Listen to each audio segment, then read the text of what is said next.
Hello again, everybody. It's time again for another edition of the Coach Josh Conklin Show, brought to you by Budweiser of Spartanburg. And Coach, man, I think people from the outside are going to look at Wofford's record at 0-4. And if you don't watch the games, if you haven't watched the progression from game 1 to game 4, you might have a different view of this football team inside this building. I know you wanted to win a very hard-fought game at Kennesaw State on Saturday. But the non-conference schedule is over. It's all SoCon from this point on. So in sense, is it a new beginning this week? No, it is for sure. And I don't think we made any, misconceived ideas in terms of kind of what we were going to go through here these first 4 games. I mean, obviously, you go out and you have an opportunity to beat a good Kennesaw State team who has perennially been one of the best at this level, in the top 10, usually. I think Elon is going to be ranked probably this week, has an opportunity to win that conference. They did a number to William and Mary. And then, obviously Chattanooga and Virginia Tech. So 4 really good opponents. And also kind of like I said before, in January decided, hey, this is a rebuild, it's a reboot, we're going to build this thing from the ground up. But you're seeing some things going in the right direction. And I think the guys feel that. They finally see it. They have video evidence of it, so to speak. And those are all things that they're kind of feeding themselves into. Terriers have faced the 5th toughest schedule in all of FCS in the first 4 games, and that Kennesaw State certainly one of them. We'll look back at the game in North Georgia. We'll look ahead to this Saturday's home game against Mercer. Talk about the feeling inside this building as the Terriers get closer and closer and closer to where they want to be. It's all coming up next here on the Coach Josh Conklin Show. You can always count on the crisp, refreshing taste of Bud Light, just like you can always count on Always Game Gary. Yay! No bar is too far. No wing sauce is too hot. Not for Gary. Gary is the man. He's nothing like Keith. Keith never wants to do anything. Why are we even talking about Keith? Always Game Gary is famous among friends. He deserves a Bud Light. Enjoy responsibly. Bud Light Beer, AB St. Louis, Missouri. Behind every adventure is the road that got you there. Behind every passion are the tools that make it happen. And behind every Ford truck and SUV is a Carolina Ford dealer going the extra mile, finding the vehicle you're looking for. It's our commitment to your journey. That's what it means to be true blue. New inventory is arriving daily. For great offers on a new Ford truck or SUV, go to buyfordnow.com or see your Carolina Ford dealer today. Welcome back to the Coach Josh Conklin Show. We're going to talk about the game at Kennesaw State. Tough one for the Terriers on the scoreboard, a 24-22 loss. But when you started this one out, I don't know if that first drive was scripted. You go deep on the first play, you drive it right down the field, you score after 4 plays in about a minute and a half. Air Wofford rearing its head. Talk to me about the way the guys came out of the locker room. Well, one of the things we stressed all week was just having the ability to start fast. We wanted to get ahead, especially when you face an option team. I think that's important, which we did. And it was good. I mean, we scripted it really well. Coach Watson did a tremendous job along with the offensive staff. The players went out and executed it.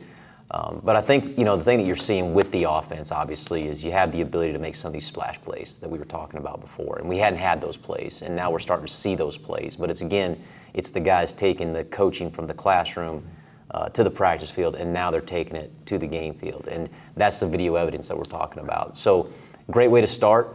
I wish it was that easy all the time. It's not, unfortunately. But no, it was a great way to start. Terriers drive it down the field on their first drive. Kennesaw answers with a touchdown drive of their own. Then the tough plays start. The pick 6 interception. They get a long return for a touchdown. It takes a lot of wind out of the sails. You're able to recover as the game goes on, but it takes a while to recover from something like that. No, it does. You could definitely feel the momentum shift. One of the things we're talking about, because when you look at like Jimmy's play in that game, I think in 67 plays he had 61 decisions that he had to make. He made a majority of the right decisions. The problem that we've got to the things that we've got to take away are when you make the bad decisions, it can't be catastrophic, which we've had that twice now this year. The pick sixes will absolutely kill you. Yeah. You got to make them earn it. So you take that off the board, and we're sitting here and we feel completely different. You know, it always comes down to about 4 or 5 plays in the game of football, unfortunately. So again, a lot of things that we can build off of, though, but you got to eliminate those mistakes. It's 14-6 Mercer at halftime. They extend that lead to 24-9 entering the fourth quarter. And in years past, running the offense that Wofford has run for a long time, that would probably be almost an insurmountable deficit. Not so. You get quick strike offense. You get 2 touchdown drives. You're right back in it. You got a chance to go for 2 for a tie. That play doesn't work out. But talk to me about the feeling during the comeback. What are you telling the guys on the field, and how are they executing out on the field? Well, I think it's just, it's a one play at a time mentality. I think the guys know that we have the ability to do that and strike when we need to, and we can strike often. But, you know, that was a team. I told our guys, you know, you find your identity defensively against Elon. You find your identity a little bit more against Virginia Tech. Well, now you go into a game against Kennesaw, and I thought we started to play complementary football, especially at the end of that fourth quarter, because the defense had to go out there and get the ball back after the offense had put 2 drives together and scored 2 touchdowns. So the energy was unbelievable. And if that goes back to your point, though, in terms of the morale, the way the guys are approaching this week, the way the guys have approached the season, they really are looking at, okay, it's conference play now. We're into conference play. Again, they see it on tape. Touchdown pass to Jordan Davis. Landon Parker is lighting up their secondary. You get the ball back. Nathan Walker caps off that drive with the touchdown run. So then, 1:35 to go. It comes down to 1 drive after your defense forces them another 3 and out. You have 1 timeout at that point. Talk the last progression on that last drive. We're going to take a look at it, see how it progressed, and then talk to you in just a second. Wofford is 82 yards away from the end zone, but they only need a field goal. Wyrick back to pass, over the middle, complete. KO. Wyrick back to pass again. Another short one, complete, first down. It's Jordan Davis at the 31-yard line. Clock will stop momentarily as they move the chains with 1:14 to go. There's the snap. Wyrick back to pass again. Again, it's over the middle. It's complete. Grabbing it, sitting down is KO. Wyrick back. Looking. Now he's going to pull it down and run. Jimmy's got to get out of bounds. No, he won't. He's going to slide down. It's second down in about 2. 40 seconds and the clock is running. Wyrick is back to pass. Blitz comes. Shoots it. Complete to Parker. He's got to get out of bounds. He doesn't. He gets the first down, though. They're going to have to get up and spike the ball. First down at the 42 of Kennesaw. Wyrick spikes it with 12 to go. Wyrick back to pass. Jimmy steps up. He's got time. Throws it out of bounds. Kennesaw State 24, Wofford 22. Wofford out of timeouts. 3rd and 10 from the Kennesaw State 43. Wyrick back to pass. Steps up and he's sacked, and that's going to end the game. Kennesaw State is going to win this one by 2. So Jimmy Wyrick gets sacked on the last play of the game. The Terriers fall short 24-22. In retrospect, it's always easy to go back and look at the tape and say, you should have done this differently. Maybe a guy could have gotten out of bounds here. The referees, prior to that, there was a judgment where they didn't put some time back on the clock that I guess we could look at. Anything you would do differently on that final drive? You know, there's a couple things that I think that go into just the coaching piece of it, coaching the players. You know, we typically in a given week we'll work that situation, and we work it at least twice a week most of the time, and I'll put a minute 5 with no timeouts. So trying to put the offense in the worst case scenario, and then we work the situation out. And I think every guy on that sideline thought, hey, we're going to go down and kick a field goal because we've done this before. We've seen our guys do it before against our defense. But there's a couple things that came up. One thing you try to do as a wide receiver is you catch it. You want to get the first down, and then once you get the first down, you want to get down, because in college football the clock stops. So the clock stops, they move the sticks, that gives you time to line up. Sometimes we dropped a little bit early than we needed to. They did a great job with Landon Parker one time when he caught on the sideline. He's looking to make a big play where he probably just needs to eat it and go out of bounds and stop the clock. There were some things that came up like that. And then, on the one, I think there was 13 seconds left. We were trying to get the ball to about the 30-yard line or inside the 30 to give ourselves a chance to kick it.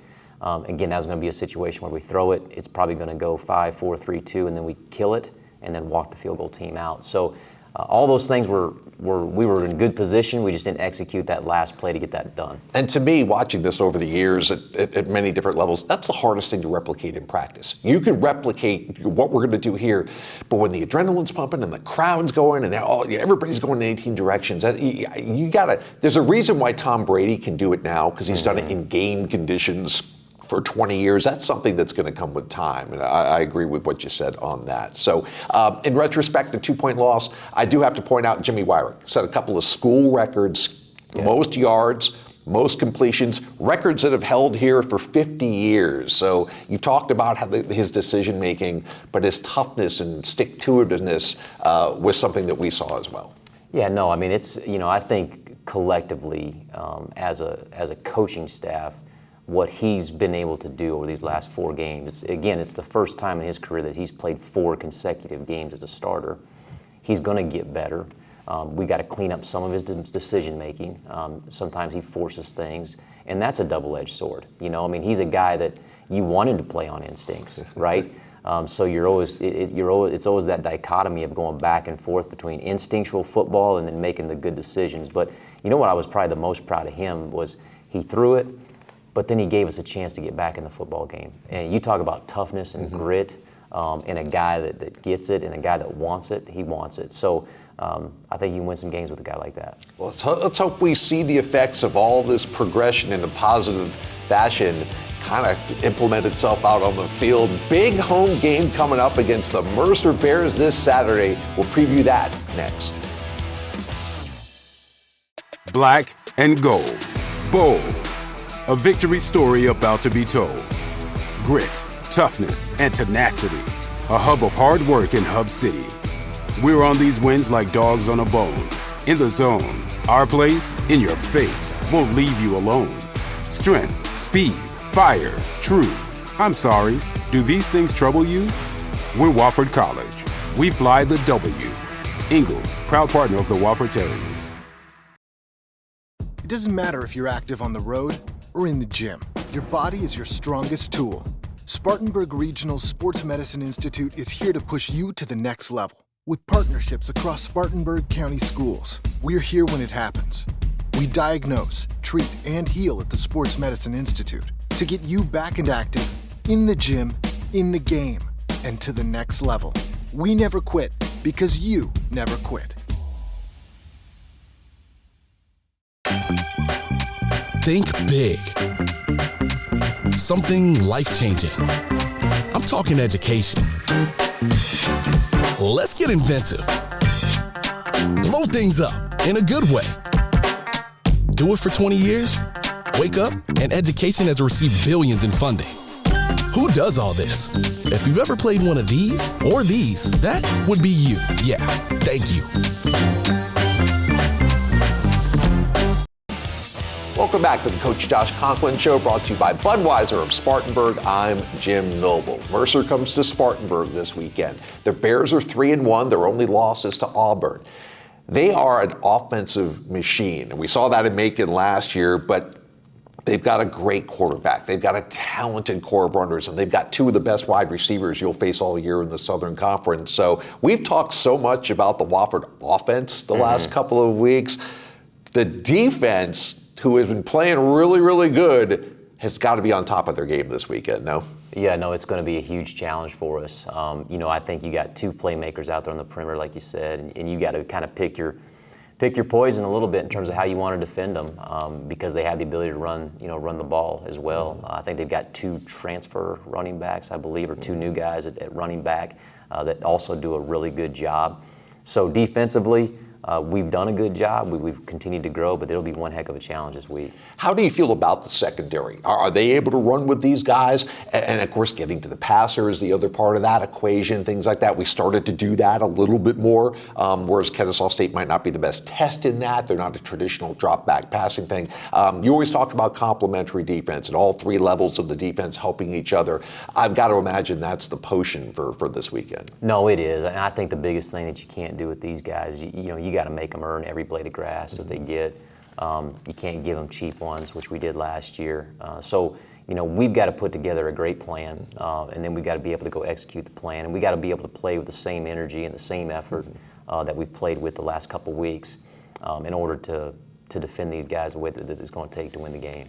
Final question. We talked to some players already today. We talked to some guys after the game. Look, 0-4 looms large on the record board, but we have talked to a lot of the Terriers. You have talked yourself about the spirit in the locker room, the fact that you couldn't be prouder and couldn't feel better about where these guys are mentally.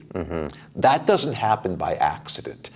How have you guys pumped these guys up? Or is it mainly just the fact that these guys have seen what they can do now, seen some flashes of what they can do out on the field, and they're starting to believe in themselves, perhaps? Well, I think it's probably the latter. I think that until you go and do it as a player, you can talk about believing in yourself, and sometimes I think there's a lot of false bravado anymore. You got to go earn it. And I think what they're seeing now is they're working at practice, they're working in the classroom, they're working on the field now, and they're earning it in terms of making some plays. And when they make the plays and you can show that to them on Sunday, and like, okay, that's what it looks like, and then that makes them want to get out there and go more and do a little bit more. The thing that we have here, Jim, to be completely honest with you, and I told our team this last night, we are going to get there. We will, and it's going to turn for us. And the reason I believe that so strongly is because we're made of the right stuff. Our guys have the right stuff. They're not bad. They're not bad people. They're high character guys that understand work ethic. They understand discipline. They understand toughness. And if you just keep coming back, even though you fall short, you just keep coming back. Eventually, you push through. It's a lesson for us right now. It's a lesson in life, and that's where we find ourselves. You can sense it around here. You can taste it. Sometimes it just takes one, and everything fits into place and it snowballs. Hopefully that happens this weekend against Mercer. Always appreciate your time. Have a great week of practice. Can't wait to see what you put out on the field Saturday. Thank you. And thanks to you. We always appreciate you watching here on the Coach Josh Conklin Show. We will see you next week.